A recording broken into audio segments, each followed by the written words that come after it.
এবং আমার প্রাণপ্রিয় বন্ধুগণ, আমি তারিকুল ইসলাম মানিক চলে এসেছি কিন্তু টাঙ্গাইলের মাসব্যাপী বাণিজ্য মেলায়। বাণিজ্য মেলায় আজকে আমার প্রথম আসা। শুরু হয়েছে 15 তারিখে।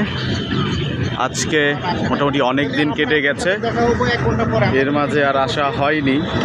তো চমৎকারভাবে কিন্তু সাজিয়ে গুছিয়ে তুলেছে বাণিজ্য মেলার মাঠ প্রাঙ্গণ।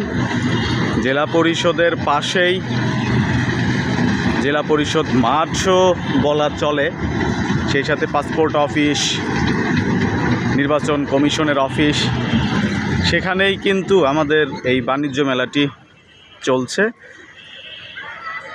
লোক সমাগম একদম নাই বললেই চলে, কিন্তু তারপরেও বাণিজ্য মেলাটা চমৎকার লাগছে। খুবই সুন্দরভাবে সাজানো গোছানো হয়েছে বাণিজ্য মেলাটা। হরেক রকমের পণ্য সামগ্রী কিন্তু তোলা হয়েছে এই বাণিজ্য মেলায়।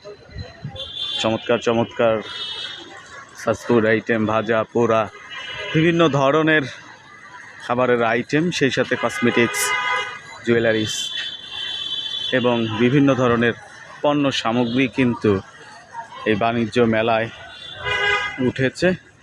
তবে লোক সমাগম একদম নেই বললেই চলে। যদি লোক সমাগমটা বেশি থাকতো তাহলে বাণিজ্য মেলাটা আরও বেশি জমতো। তবে যেহেতু সামনে ঈদ, আশা করছি ঈদকে সামনে রেখে খুব সুন্দরভাবে পরিচালিত হবে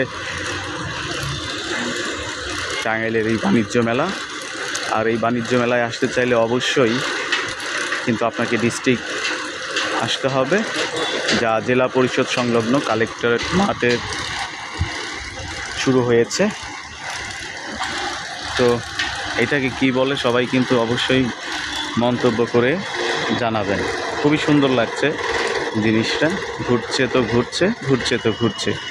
হরেক রকমের কিন্তু দোকানপাটের সমাহার এখানে হয়েছে। সুন্দর একটা টাওয়ার। আসলে বাণিজ্য মেলা যদি বাণিজ্য মেলার মতো না হয় তাহলে তো আর ভালো লাগে না।